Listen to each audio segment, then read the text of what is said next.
¿Alguna vez te has preguntado qué conocemos sobre la discapacidad auditiva y visual? Es importante tener en conocimiento que la audición y la visión son conceptos distintos, y para poder saber cómo funcionan y lo que conocemos de esta, debemos en primera instancia conocer qué significan ambos conceptos. Acompáñanos. Antes de comenzar a hablar directamente sobre la discapacidad auditiva, ¿conocemos realmente lo que es la audición? La audición se constituye por una determinada cantidad de procesos fisiológicos, los cuales perciben tanto ondas como vibraciones, para que finalmente se nos permita percibir el sonido ya procesado por nuestros canales auditivos y posteriormente se termine de procesar en nuestro cerebro. De igual forma, antes de hablar sobre la discapacidad visual, ¿conocemos lo que es la visión? La visión es el sentido que le brinda a distintos organismos la posibilidad de detectar la luz y reconocer ya sean lugares, personas y objetos. El sistema visual pone en marcha distintos mecanismos para que la visión se haga posible. Primeramente, ésta asume la tarea de interpretar el estímulo recibido para formar la imagen óptica correspondiente en la retina, a través de la córnea y del cristalino de cada ojo. Esta parte del proceso visual está a cargo del sistema óptico. Es importante tener conocimiento de dichos conceptos, pero también de que se puede presentar la disminución o nulo desarrollo de estos, presentándose así la discapacidad visual y la discapacidad auditiva. ¿Tienes conocimiento sobre esta?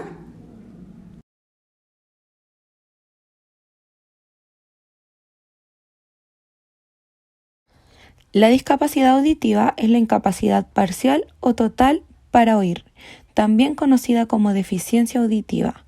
Esta condición incluye problemas de audición permanentes o fluctuantes. El deterioro auditivo puede variar desde leve hasta severo y profundo.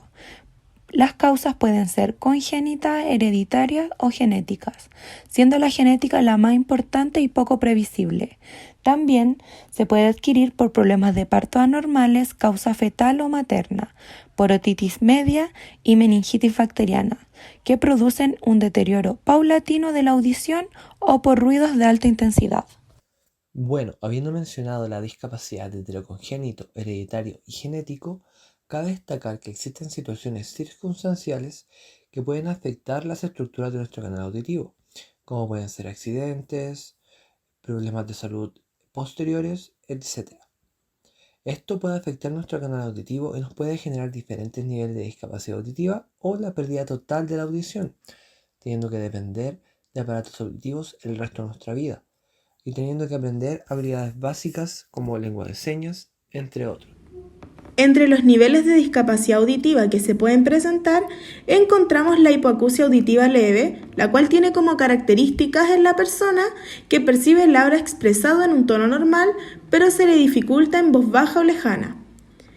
La hipoacusia auditiva moderada se caracteriza principalmente por no oír bien una conversación expresada en un tono normal y no perciben la voz cuchicheada. La hipoacusia auditiva severa se caracteriza en las personas por percibir una conversación si es que se le habla de manera fuerte y cercana al oído, percibiendo así ruidos fuertes pero no lejanos. Y por último, la hipoacusia auditiva profunda, o conocida también como sordera, se caracteriza por percibir ruidos intensos y en ocasiones solo vibraciones, por lo que la lengua de señas toma un rol fundamental, convirtiéndose en su elemento lingüístico. En torno a esta, es importante tener conocimiento de la familia y el duelo, puesto que el papel de los padres adquiere en este caso una fundamental importancia, ya que la familia se debe convertir en el mayor y más eficaz estímulo psicológico y didáctico para la persona. Dentro de las barreras que podemos identificar a través de la discapacidad auditiva, tenemos las dificultades asociadas al lenguaje oral y escrito, ya que la sociedad no hace una adaptación real de la comunicación ni del lenguaje para poder dar con las necesidades especiales y para poder responder a las necesidades especiales de las personas sordas o no oyentes. Por otro lado, tenemos las interferencias de sonido de diferente tipo. Esto hablando específicamente de las personas con una reducción notoria en su audición, ya que los sonidos ambientales pueden afectar los mensajes que reciben y también cómo se pueden comunicar. Como tercer punto tenemos la cercanía o distancia de las fuentes auditivas, ya que las personas comúnmente no toman en consideración estos factores al momento de comunicarse con la persona sorda, no oyente o con reducción de su canal auditivo.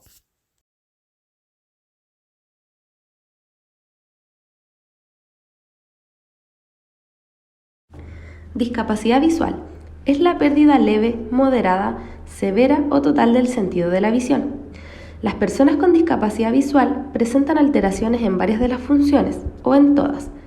Siendo así, se clasifican en baja visión o ceguera. Además, estas pueden ser hereditarias, congénitas, adquiridas, accidentales, víricas tóxicas o tumorales. Existen tipos de discapacidad visual en donde encontramos la baja visión. Esta se hace presente dificultando en hacer las actividades cotidianas. No se pueden solucionar con anteojos, lentes de contacto u otros tratamientos como medicamentos o cirugía.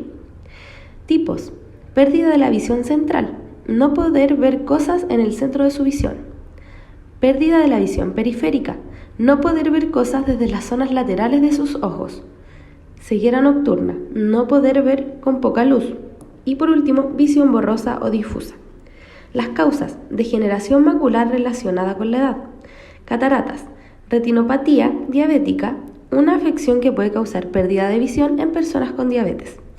Por último, glaucoma, enfermedad del ojo caracterizada por un aumento de la presión dentro del globo ocular que causa un daño progresivo en la retina y a veces pérdida de la visión. Por otro lado, nos encontramos con la ceguera, que es la pérdida total del sentido de la visión. La persona no siente ni siquiera el reflejo de la luminosidad.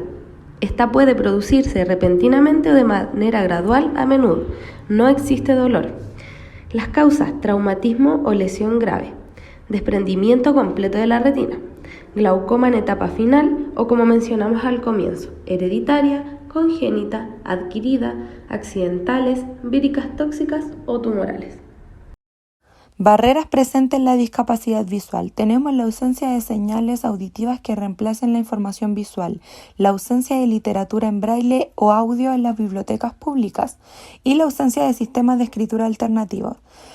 Desde estas barreras podemos observar que tanto la sociedad como la infraestructura está planeado y pensado solamente para las personas sin discapacidad visual, quitando así la independencia y dificultando la autonomía de las personas con discapacidad visual.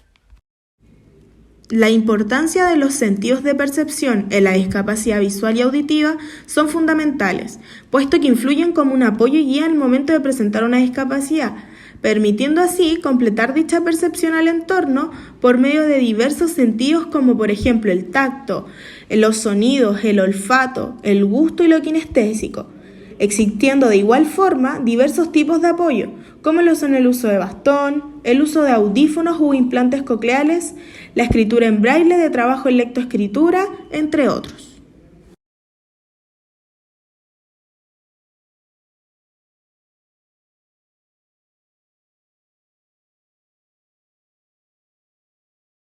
Por el lado de la historia de la discapacidad, podemos ver que la educación de las personas sordas se divide en dos visiones, las cuales han ido evolucionando con el tiempo. Por un lado tenemos la visión médico-clínica, que abarca desde el 1880, con el organismo tradicional, que consiste expresamente en enseñar a las personas no oyentes a poder expresarse y ser hablantes funcionales en sociedad. Y esto se mantiene hasta la década de los 80, para así transformarse en el paradigma de comunicación total. Finalizando la década de los 80 y comenzando la de los 90, comienza el paradigma del bimodalismo, finalizando la visión médica con el paradigma auditivo-verbal. Por otro lado, la segunda visión consiste en la visión socioantropológica, la cual comienza con el paradigma del bilingüismo a fines de la década de los 90 y se mantiene hasta la actualidad. Por otro lado, la educación de las personas con discapacidad visual ha consistido en dos grandes modelos, los cuales serían el modelo médico-biológico y actualmente el modelo social y de derechos, el cual garantiza que todas las personas con discapacidad cumplan con los mismos estándares de vida y de calidad que cualquier otra persona, independiente de la discapacidad o de la condición que puedan tener. Dentro de la historia de la educación de las personas con discapacidad visual no pudimos encontrar mayor información, menos en la República de Chile. Pero podemos decir que estos dos modelos se ajustan expresamente a lo que hemos evidenciado mediante material multimedia y material de libros.